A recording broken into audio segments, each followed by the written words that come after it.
नमस्कार मित्रों। हम लोग अपनी विरासत को लेकर, अपने अतीत को लेकर कितने ज़्यादा उदासीन अक्सर रहते हैं कि समझ नहीं आता कि हम लोग क्यों अपने आप को पहचानने से भी इनकार कर रहे हैं। आईने हमारे सामने हैं। आईने का मेरा मतलब ये है कि प्रमाण हमारे सामने हैं, लेकिन उन आईनों में हम देखना नहीं चाहते। और ऐसा कोई कारण नहीं है कि उन आईनों में हमें अपनी हिकारत या वो बकौल वो साहिर साहब है ना कि मेरे माजी को अंधेरे में दबा रहने दो, कि मेरे माजी को अंधेरे में दबा रहने दो, मेरा माजी मेरी ज़िल्लत के सिवा कुछ भी नहीं। तो ऐसी कोई ज़िल्लत वाली बात नहीं है। मैं जिस कहानी का या जिस घटना का या जिस एक विशेष रूप से उल्लेख के माध्यम से मैं एक विशेष उपलब्धि का जिक्र करना चाहता हूँ, वो उपलब्धि अपने आप में ऐसी है जिस पर हमारी छाती जो है वो 56 इंच क्या इससे भी बड़ी हो सकती है। हम चाहें तो हम लिली पुटियन से गुलिवर की तरह से फैल सकते हैं। इतनी बड़ी उपलब्धि हमारे खाते में दर्ज हुई है, लेकिन हमें को गर्व का एहसास अभी उतना जितना होना चाहिए नहीं हो पा रहा। और ये उपलब्धि है राखी गढ़ी के नाम से। हड़प्पा, हमने अब तक जो सुना है, हड़प्पा मोहनजोदड़ो, ये दोनों ही सभ्यताएं, और सिंधु घाटी सभ्यता के बारे में भी सुना है। ये सबसे पुरानी है विश्व में। हम कहते हैं विश्व में भी सबसे पुरानी सभ्यताएं हैं, जिनमें आबादियां थी, नगर बसे हुए थे, लोग रहते थे। खाने पीने की और पहनने की एक तमीज़ जो है वो साथ साथ लोगों को बड़ी ग्रेसफुल तरीके से, गरिमापूर्ण तरीके से मालूम थी। ये सब कुछ हमें अब तक के शोध ने ये बात हमें बताई है, और इस बात की पुष्टि भी की है। लेकिन राखी गढ़ी एक और आश्चर्य है। ये हड़प्पा और मोहनजोदड़ो से भी पुराना माना जाता है। एक ऐसी सभ्यता जिसे सिंधु घाटी की सभ्यता की पहली पादान, पहली सीढ़ी कहा जाता है, कि यदि उस सभ्यता में झांकना हो, सिंधु घाटी की सभ्यता में, तो हमें राखी गढ़ी की ओर झांकना पड़ेगा। राखी गढ़ी ज़िला हिसार का एक गांव है, हरियाणा के एक प्रमुख ज़िले का, और उस ज़िले का इतिहास भी काफ़ी पुराना है। और ये राखी गढ़ी का जो क्षेत्र है सारा का सारा, ये इसी के आधार पर प्राचीन काल में हिसार की थोड़ी थोड़ी पहचान का सिलसिला शुरू हुआ था। आप ये भी कह सकते हैं कि ये तो राखी गढ़ी की संतान है हिसार, या जितने पुराने शहर हैं। और हरियाणा में अगर मीता थल और ये राखी गढ़ी ये दो स्थल ना होते मित्रों, तो कितना ज़्यादा पीछे हम सरक जाते, इस बात का अंदाज़ा लगाना ही बड़ा मुश्किल है। थोड़ा सा मैं ये बात भी आपको बता दूं कि ये जो आरंभिक जानकारी जो खुदाई और पुरातत्व विभाग के जो विशेषज्ञ हैं उन्होंने, और डक्कन कॉलेज पुणे, जिसे एक ऐसा रुतबा हासिल है कि वहाँ से जो शोध अप्रूव होकर, स्वीकृत होकर, प्रमाणित होकर निकलता है, उसे कोई चुनौती नहीं देता। क्योंकि ये कॉलेज जो है ये अपने आप में हर चीज़ की बारीकी से जांच करने के बाद सामग्री का प्रसारण करता है, उसको सार्वजनिक करता है।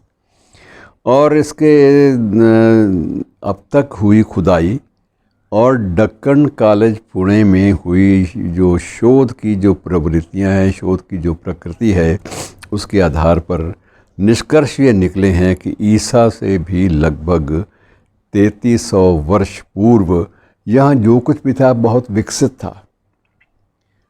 शुरुआत नहीं बल्कि विकसित था। और कितने वर्ष पहले इसकी स्थापना हुई थी, ये शहर कब बसा था, यहाँ आबादी कब थी, इस बात का कुछ सही अनुमान नहीं लगाया जा पा रहा।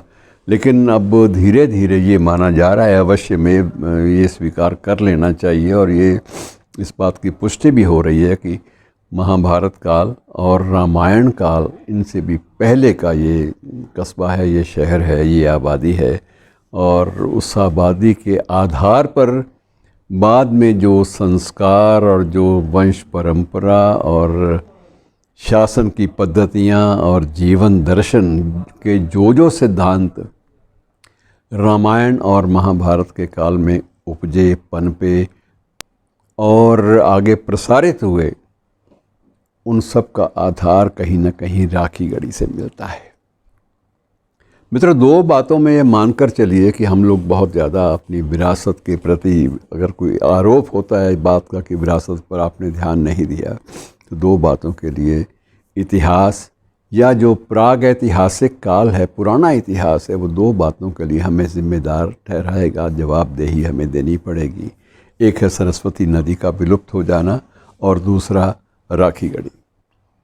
सरस्वती नदी पर काफ़ी काम हुआ है और संकल्प भी लिए गए हैं कि हम फिर से नदी को धरती पर लाकर दिखाएंगे। सारी बातें कही गई हैं, लेकिन किस रूप में सरस्वती नदी हमारे भीतर से बहती है और क्या सरस्वती को मात्र बौद्धिकता का, इंटेलेक्चुअलिज्म का प्रतीक अगर मान लिया जाए, तो क्या ये प्रतीक हमारे शिराओं में, हमारे मस्तिष्क के केंद्र में, हमारे दिलो दिमाग पर ये हावी भी हो पाएगा या नहीं हो पाएगा, या हमारा बर्ताव उस काल के सैद्धांतिक विवेचन से आगे बढ़ भी पाता है कि नहीं बढ़ पाता, भी कुछ तय नहीं है। लेकिन तय जो बातें हैं वो यही हैं कि ये वस्तुएं, ये शहर, ये कस्बे, ये नदियाँ, ये सदियों पुरानी हैं।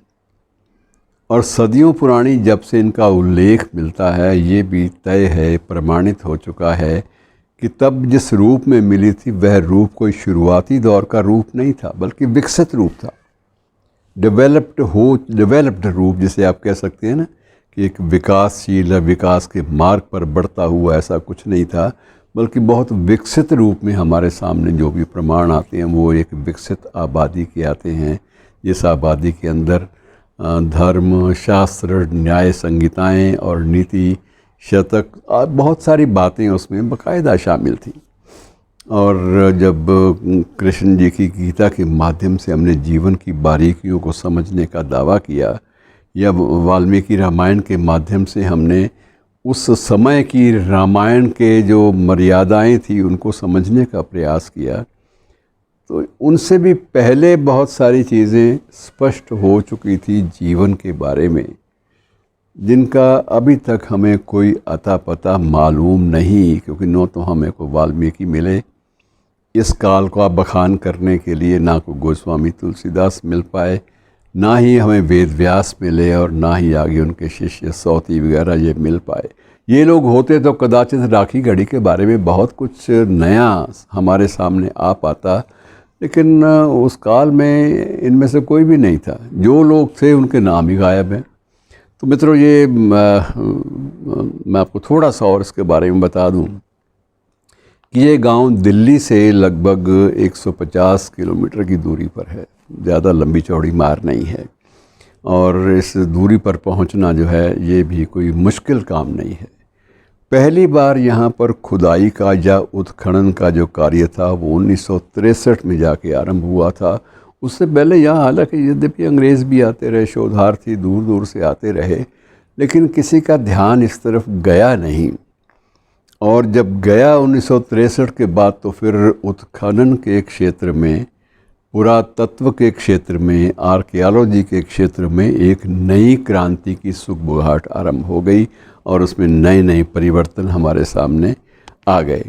और एक ज़रूर ये बात भी स्पष्ट हो गई कि ये लापता शहर वर्तमान में लापता मानी जाने वाली सरस्वती के किनारों पर था।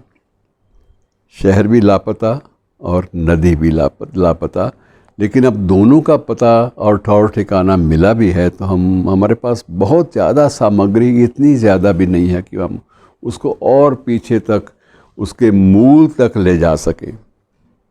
अभी भी हमें ये तय करना शेष है कि राखी गढ़ी नाम क्यों पड़ा।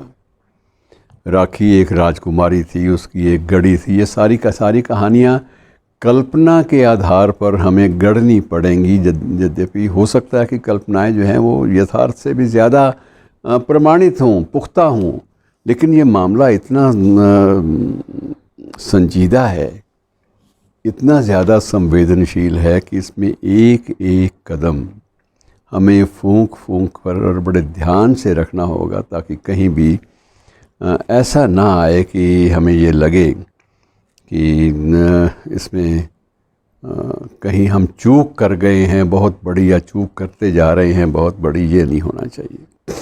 और ये भी अब ये तय हो चुका है कि भारत, पाकिस्तान और अफ़गानिस्तान, यहाँ के पुराने स्थलों की कार्बन डेटिंग ने इस बात की पुष्टि कर दी है, रेडियो कार्बन डेटिंग से भी पुष्टि हो गई है कि राखी गढ़ी उन सभ्यताओं का सबसे पुराना और सबसे आदिम नगर था, आबादी थी। शुक्रिया।